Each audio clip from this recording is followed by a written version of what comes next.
Now let us discuss when infertility couple approaches you and you are interviewing them. So which are the salient points which you should not miss? While taking the history, there are certain important complaints which are to be asked positively because they have a significance tremendously, so they require to be noted. You have to specifically ask about severe dysmenorrhea of recent onset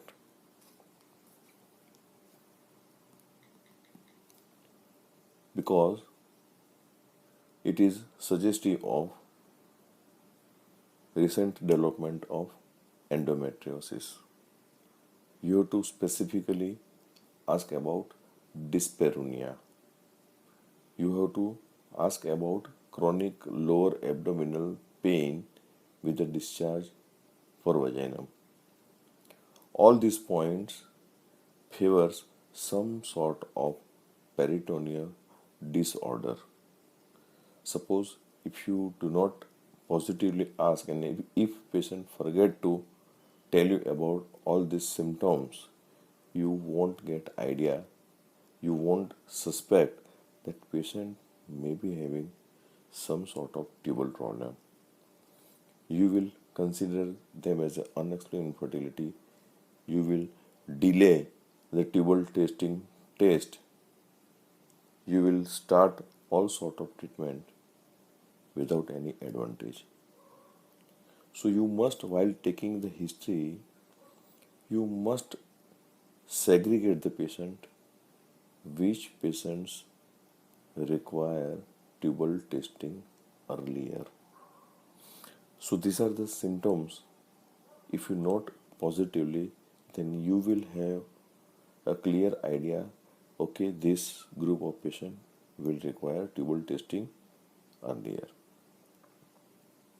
You must pay attention on the age, and we all know the age has got definite relation with the fertility. Fertility declines with the age, more in female. As far as male are concerned, the semen quality starts declining after maybe 55 years.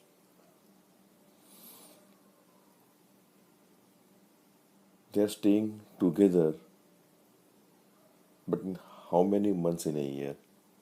Many times the couple, especially UPI's couple, the husband is staying here and wife is staying in the native place. So if you ask their marriage life, they will say 10 years, but they have hardly stayed more than 1 month or 1 month or 2 months in a year. So this positive history is important to take. There are certain fishermen in our area. They are selling for the fishing in half of the month. So there you must find out how much time, how many days in a month they stay together. When they are staying together, you must ask about the coital frequency. Because today's lifestyle is such that wife is doing job in the night time, daytime, husband is doing night time, maybe call center or somewhere else, and they hardly get time. So they most of the time they meet once in a week or something, and this frequency is quite less if they really want to conceive. If they are meeting erratically, then whether they are covering fertile period or not. They must understand what is a fertile period. They should try actively to cover fertile period, and if they are not knowing, You have to make them understand what is a fertile period. After marriage,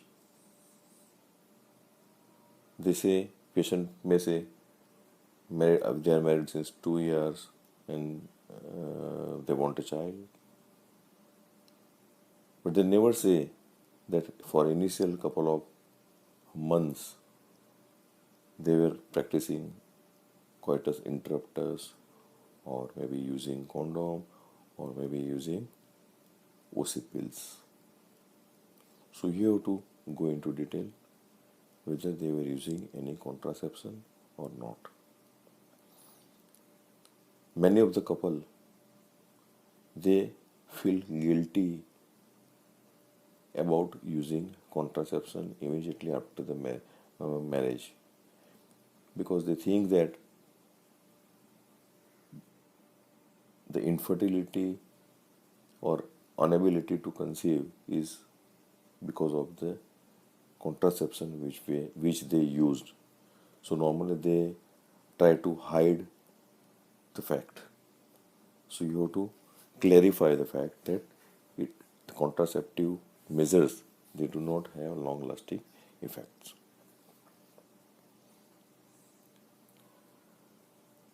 While practicing intercourse, are they using any lubrication or not?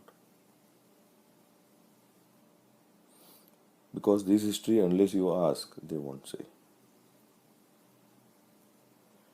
Most of the lubricating oil or cream, unless it is prescribed by a gynecologist, like KY jelly or Lubic jelly, they are sperm toxic.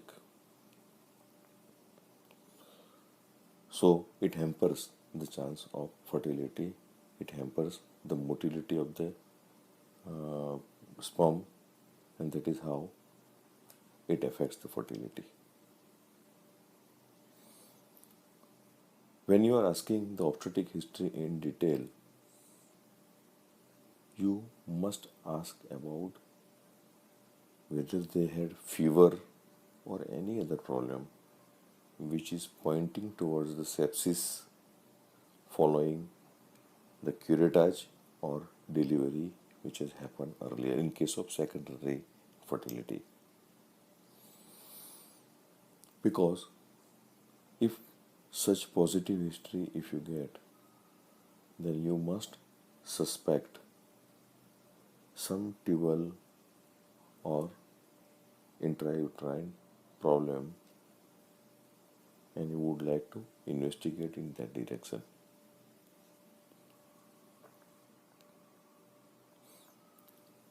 While taking the menstrual history,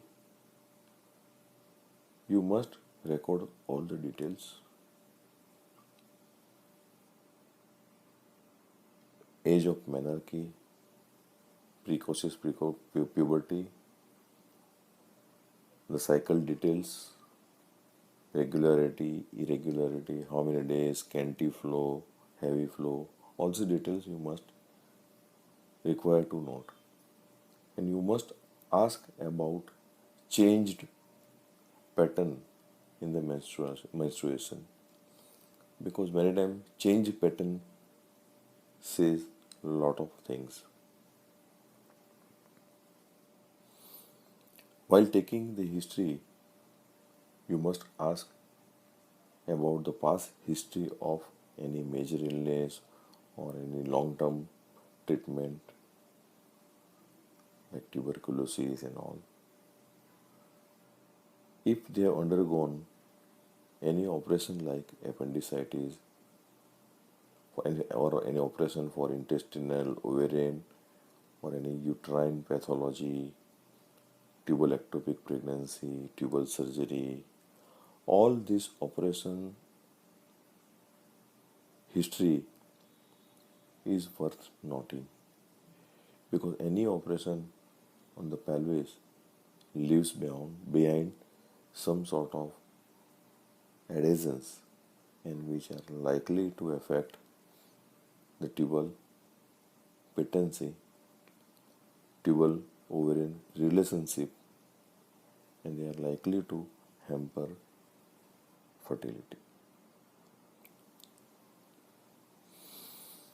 Nowadays, the couple, especially female, they have started the incidence of the smoking, alcohol are increasing tremendously. They must know what is the effect of smoking and alcohol on their fertility. The follicle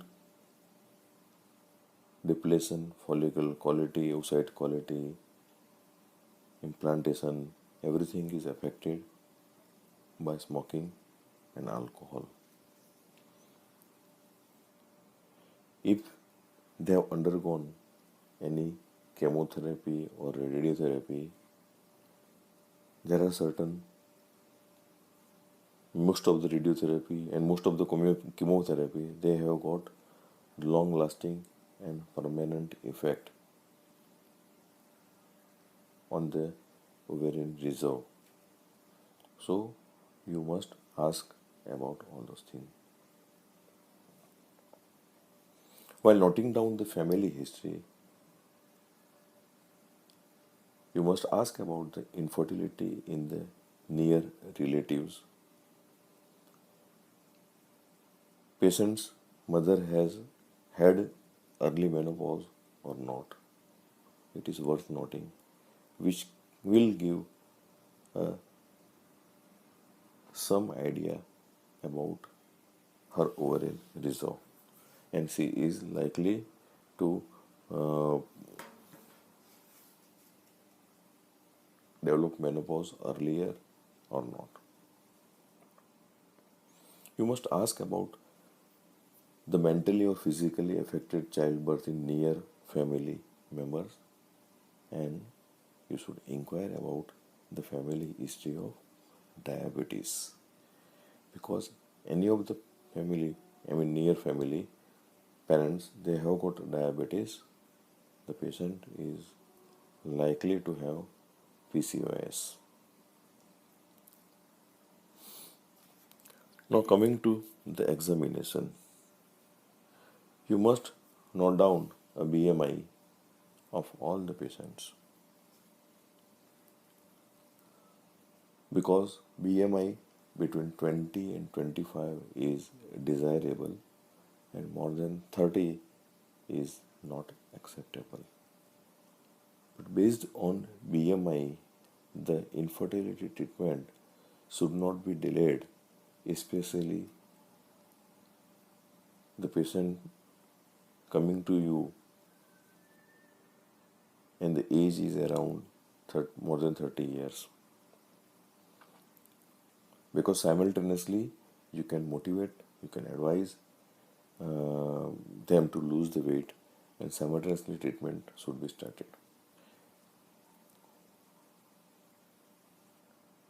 The obesity is related to menstrual irregularity, decreased fertility, it causes high abortion rate, there are higher complication while stimulation, the consumption of the gonadotropin is higher. Once this patient conceive, they can face a lot of obstetric problem, as well as the baby may face certain neonatal problem.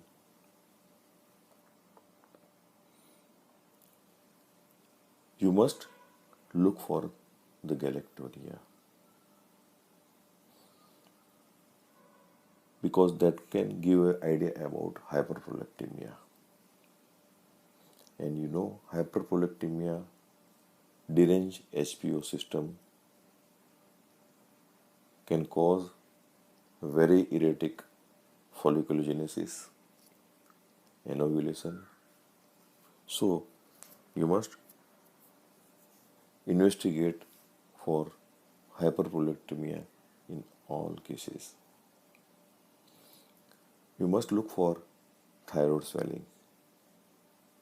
Hypothyroidism and hyperprolactemia goes hand in hand.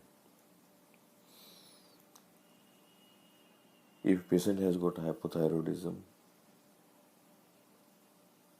the patient have all spectrum of ovulatory disturbances, can lead to anovulation also.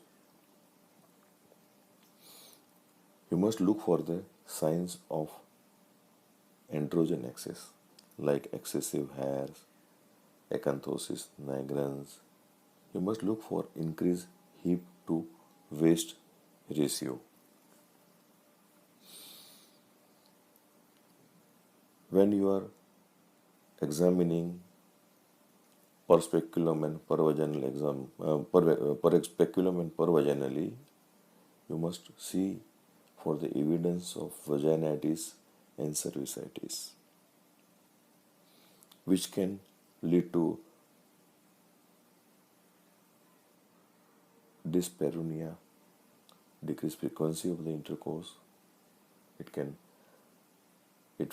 decrease the motility of the sperm. This infection can be a sperm toxic, can immobilize the sperm. So it is important to notice vaginitis and cervicitis. You must notice whether any polyp or any other mass coming from the cervix. You must notice size, regularity, consistency, mobility of the uterus, and any remarkable tenderness. The tenderness, to note tenderness is very important because which can lead to the suspicion of pelvic inflammatory disease or any other peritoneal disorder like tuberculosis, mild endometriosis. After the examination is over, you would like to see her investigation reports which have been done by earlier gynecologist. So you must note down the investigation reports. The investigation reports which are older than 6 months, they have got limited value, and if it require, you must advise repeat investigations. You must note down the findings of the previous report. You must note down ovulation study, what drug was given, in what dose it was given, for how many months it was given, whether those cycles were ovulatory or anovulatory, whether they had covered those fertile periods or not, how many number of the clomiphene cycle they have tried. And if the patient has undergone IVF, you must note down all the details about which protocol was used, what was the starting dose of the gonadotropin, what trigger, in what dose it was given, how many eggs were retrieved, how many embryos, what are the quality of eggs, what are the quality of the embryos, how was the endometrium, in what form luteal support was provided, the patient had OHS or not, what is the beta HCG, whether she had chemical pregnancy or the pregnancy was not at all. So all these details of the IVF to be noted. In the next time, I will discuss about the transvaginal sonography, which is to be done in our clinical setup only if it is possible. Thank you.